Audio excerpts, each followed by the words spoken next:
Welcome to the Redvee TV preview show, supported by A-Star Recruitment for the 2021 season, as we look ahead to the Round 18 Super League clash against the Catalan Dragons this Saturday afternoon at the Totally Wicked Stadium.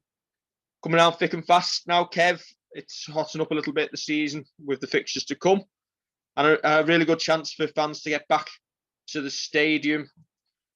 No restricted crowds, and get behind the lads in a top of the table clash. Yeah, couldn't put it better. 2:30 on a Saturday. Nothing really to go up against it. It's a great opportunity for fans to get down to the Totally Wicked, get behind them. I'm sure those who travelled over to Hull are over their midnight 1 o'clock get homes, and the lads who are on the ale as well and singing are all over that. So great opportunity for everybody to get down there and join in. And given the pandemic and the restricted crowds, and it's probably been 15 months since you could probably walk up on the day and buy tickets, there's a good chance Saturday afternoon might be the first visit to the stadium for many a young Saints fan. Yeah, possibly. If people are feeling comfortable enough to go and pay on the door rather than buy the tickets in advance, yeah, could be the first. And what a game to get involved with. Top of the table clash. The two best teams in Super League at the moment. Be quite a memorable one, I think. Yeah. Before we carry on talking about the match, talk about a tweet that we put out on Monday night, and it was talking about the 7,000 crowd at Hull. And the same fixture last year attracted 12,400, and Super League need to address this trend quickly. Now, many Saints fans took that as a dig at themselves, and I'm not entirely sure why. That wasn't the point at all. We congratulated the fans who managed to get themselves over. I think anybody who watches our preview show will know that we thought it was a bit silly playing on a Monday night, sending us to Hull on a weekday. We talked about the price of the tickets in the aftermath of the game, and I think the point we were making was Hull, who were at home, had shelled over 5,000 fans, nearly 50% of their crowd since the last time we played. Now, even given that it's on TV, given that it's a Monday night, to lose nearly half of your crowd is alarming. And we talked about arresting the trend quickly, because all of the Super League games in the last couple of weeks since coming out of lockdown have struggled for attendances. And yes, we know we're still in a pandemic, but it's what Super League does moving forward to get those fans back. And a couple of people have said maybe the acid test is next season. But the concern for me is, if fans have now got used to watching games on TV and not going, how do you draw them back in if it's become a habit? Yeah, it's a good point. You've got to get back to regular timed fixtures, regularly spaced out fixtures. We mentioned the prohibitive cost of, if you were a Saints fan, able to make the trip over as a family, if you in the school holidays and you could go over, that could be prohibitive to some, never mind the time and the day that it's happening. I think we've said this for a long time as well, and it's tough with still COVID lingering about, but rugby league needs to be, or a rugby league game needs to be an event. It needs to be about more than just the 80 minutes on the pitch. Get people in the ground. I saw Aaron Bauer put something out about how we'd improve things, and one of them was the 20s plenty, which I think we've said for years should be a thing. Keep it as affordable as you can. I think Aaron's been watching old episodes. Possibly. Well, why not? Why wouldn't you? Yeah, why exactly. Wouldn't you watch Salford Round 3 2018 preview show? The glory days. Yeah, had more hair on that. Yeah, probably did. It needs to be more of an event, I think, going to the game. I mean, you get people who don't care. They will, no matter what's on, rock up 5-10 minutes before kickoff, get into the usual spec and watch the game, and then go home as soon as the final hooter sounds. But if you're appealing to families to go, I think one of the things that we need to look at in the future, and I don't mean this just as a club, I mean it as a as a sport is making the game, I don't know, a little bit more of an event.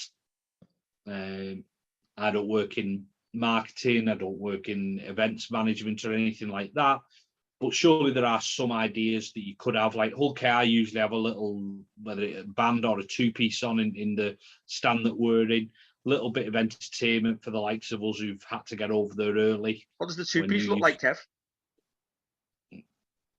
Just a lad on a guitar and a lad on a drum. I mean, all right, not a silky number. No. I wondered where you're going with that.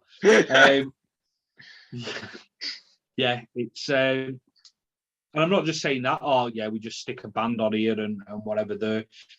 Listen, have a look at heritage rounds. I know we've got the rivals round coming up in a couple of weeks. Have a look at heritage rounds. Have a look at women in league rounds. Have a look at different things like that can really tap in to the community, which is a massive part of rugby league.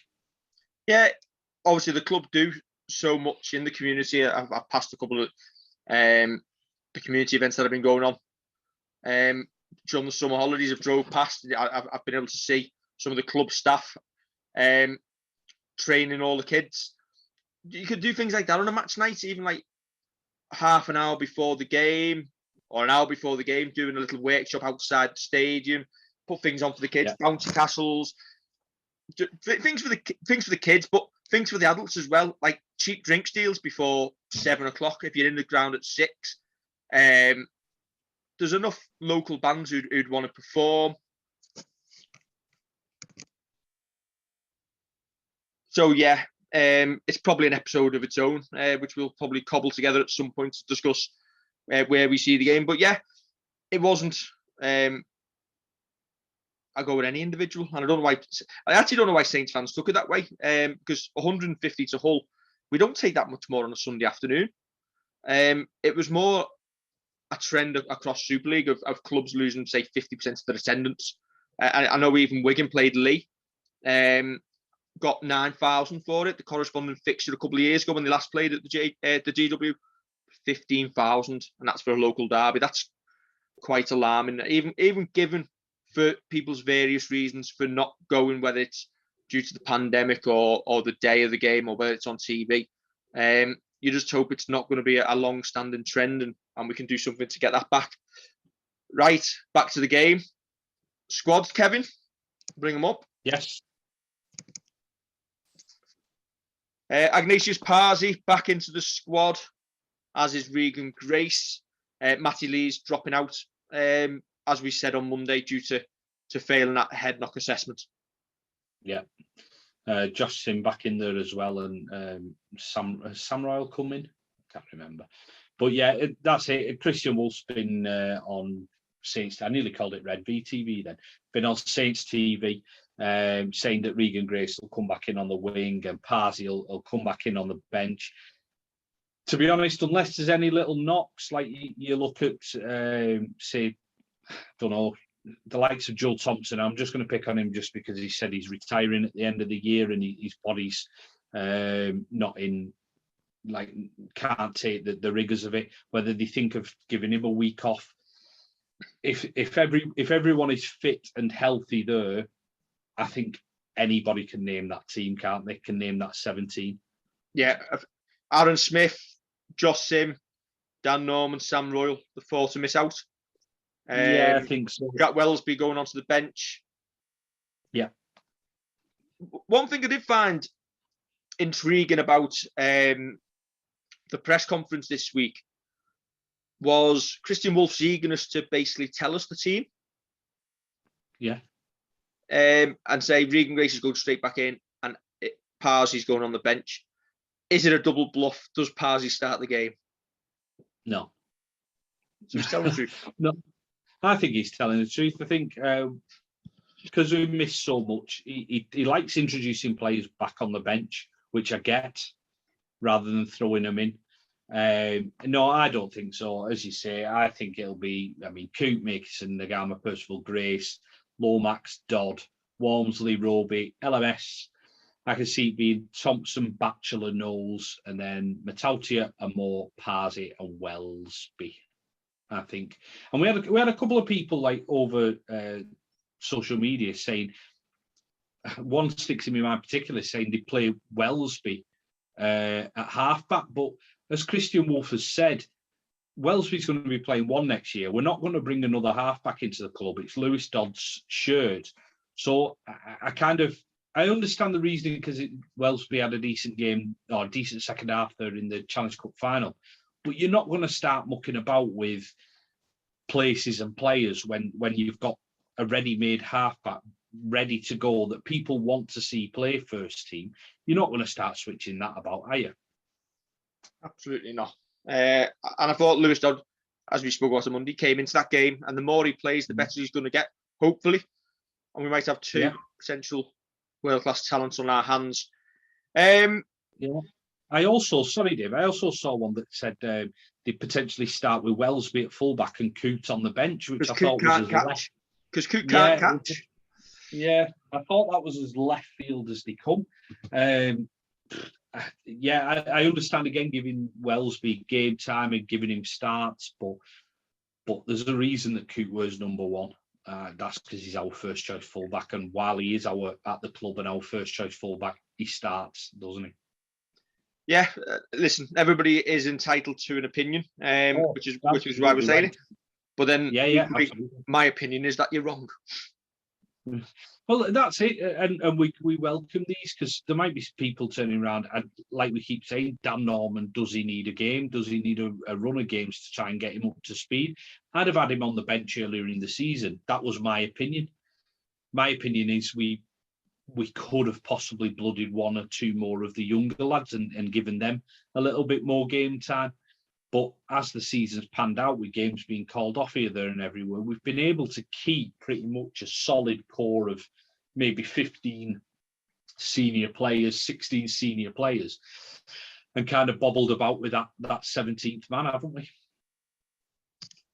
Catalan squad.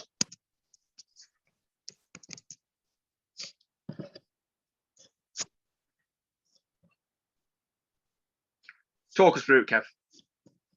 Well, I can tell you that they are missing Josh Drinkwater, Sam Cassiano, Tom Davis, as well as Julian Bousquet. Who else are they missing? They're missing quite a few, to be fair.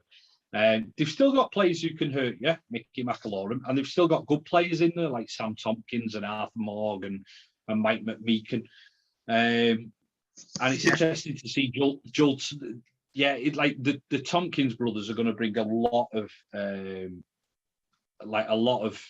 kind of that niggle, that awful, just kind of potentially winding up scenes to him. But Sam has got that edge where he's still a good player. He's still a fantastic player, even though as a rugby player, I don't necessarily like his style at times. But don't write him off just because they've got players out. Or Matt Whitley's not there either. Yeah, Ben Garcia, Jason Battieri, Arthur Romano. But coming into the squad, into the 21, maybe not making the 17, Matteo Laguerre, Matteo Cozza, and Jordan Desaria. Yeah, that's it. Is DeCosta the other hooker? I think he is, and I don't know if he's been touted about clubs for next season as well. I don't know if he's signed a new deal at Catalan, but he looked lively last time we played him. So listen, they've still got players who can cause us damage. You're just hoping that if we can put out a full strength side with the time we spent on the pitch on Monday, we've got a little bit too much room at home. Yeah, obviously Catalan going for their 13th consecutive league victory. And they've been going really well, consistent at the top of the table. But over the last few weeks, they've been getting through, maybe not by the skin of the teeth, but winning close ones. 23-16 at Hull KR. They beat them 32-30 at home. 27-18 over Leeds. 26-18 over Leeds. 16-6 over Cass, 36-30 over Lee, 2016 when they beat us in France. So a number of one-score games, essentially. That's the sign of a good side, though, isn't it? Yeah, where they're still squeezing out wins. It's getting them percentages on the board. Yeah, not points, percentages. It is the sign of a good team, and that's it. When they're squeezing them out with an injury list of like 7 or 8 players, like we've named there. Listen, it shows that they're doing something right, and that's it. Even a win for Saints on Saturday won't take us top, will it? I think it takes us still a couple. But we'll have only played 14 to their 17, so obviously their percentage is higher. And that's where our cancelled games can come in and hurt us, even though a couple weren't our fault, but then obviously a couple were cancelled due to our own COVID situation. It's an awkward one, isn't it? But it's essential that we do win and get them percentages on the board. You get the impression that if we don't, then you can probably say goodbye to top spot. Yeah, definitely, and it starts this weekend as well, because you've got to try and take percentages off your rivals, and Catalan are obviously sitting pretty at the top. We've got to start and possibly put them on a little bit of a bad run of form, so we can take full advantage and go top. Especially when you look at our games that are coming up, Kev, we've got Castleford, Wigan, Leigh, Warrington, Catalan again, which will do us a favour in the percentage point stakes if we can beat them, Leeds and Salford. So we've got to play a number of the top teams ourselves, so we can't afford many slip-ups. Yeah, and that's it. And you mentioned there's a good couple of teams in there who are getting better as well. Like, you think Leeds have improved massively over the season, or from what I've seen of them, they have improved massively. Seems like they're going in the right direction. Recruitment as well for next season looks good. So it looks like Leeds are going to be one of them powers again. And as you say, Warrington and Wigan, games that can go either way, games that you can go and turn up and give one team a right good hiding, and then a couple of weeks after you play the other one and you get tonked yourself. It can happen. Yeah, so they're the teams. Predictions for the game? Saints by 8. It's good. Apparently, it's going to rain all day on Saturday, so I'm going to go Saints by 8. I'm going to go Saints by 20. Okay.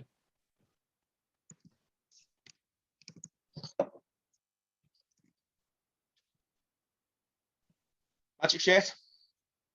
Very nice. The game up in Newcastle on the 4th of September, where we play Catalan. Isn't it? Do we play Catalan? There you go. There you go. That says a lot about what our thoughts about Magic Weekend at this moment in time. Yeah, it's just one of those things that's creeping up, isn't it? Yeah. That will be the shirt we will wear if Magic happens.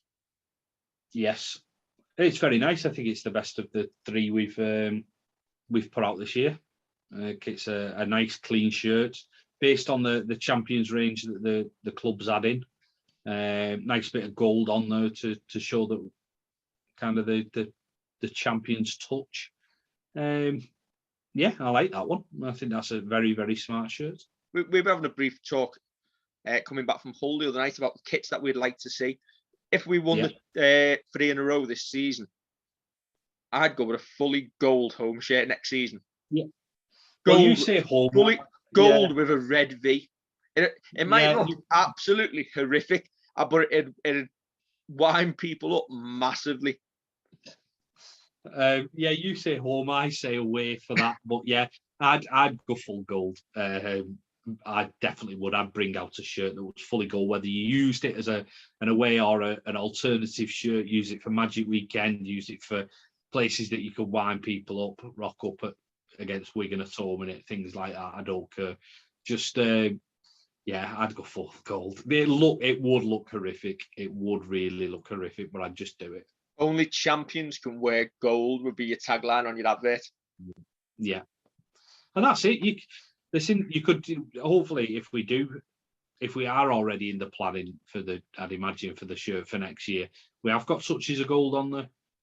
Because even if we don't do the three-peat, always turn around and say, well, we're always striving for gold, aren't we? So there's always something you can play on. There's someone's task on social media. If you can get this season's home kit and turn the white gold and show us what it'll look like, I might revise this opinion or viewpoint when I see it. It looked terrible. Yeah. So the only thing we better talk about lastly is Kevin Naqaima's decision.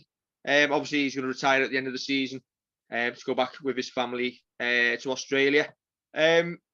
Tremendous servant over the last 3 seasons, never let anyone down, been rock solid, hasn't missed many games at all. Done everything that you want one of your international centres to come over and do. Yeah, that's it. I think one of the things that, well, 2 things stand out. One, the fact that we backed him at 18-1 for first try in his debut, and before you'd got up the stairs, you were a couple of quid richer. But secondly, it was like when lockdown first started and people were saying, oh, you can hear a little bit more on the pitch, how people were surprised how much you could hear Kevin Naqaima talking. Now, as an international captain, you kind of expect that to some extent, but I don't think you realise it when you're at the game and there's a crowd on and there's chanting and there's shouts from here, there and everywhere. So that's it. I think he's one of the leaders on the pitch as well. He might be kind of one of the ones who doesn't take all the limelight, but one of the leaders, one of the experienced pros. And as you say, he's stepped in wherever he's been needed across that back line, played a bit of wing as well as centre.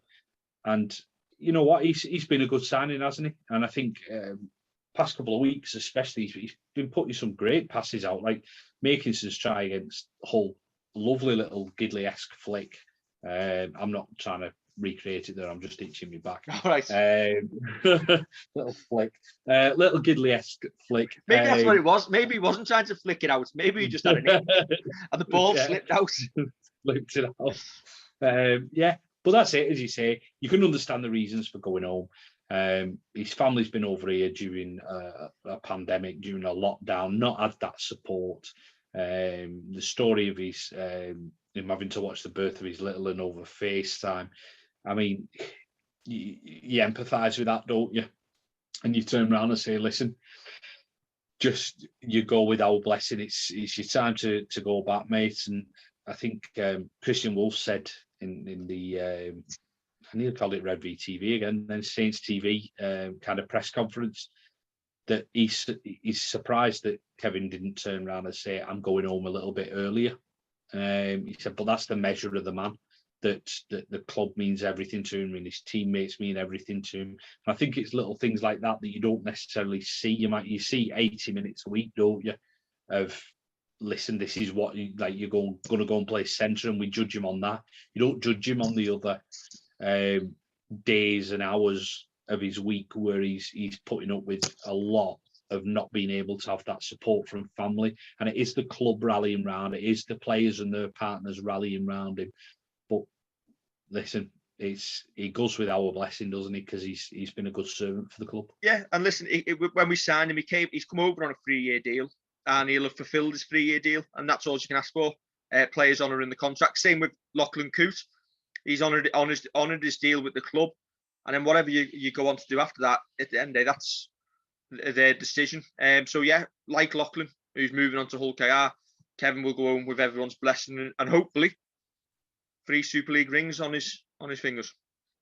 Yeah, that's it. He's gonna go home with a little bit of silverware there, isn't he? So.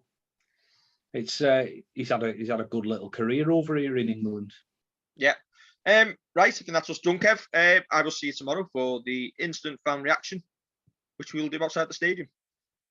That's a change. Unless it's absolutely holes in it down. Yeah, and then we'll be in the ice cream van at Tesco. Oh, not again.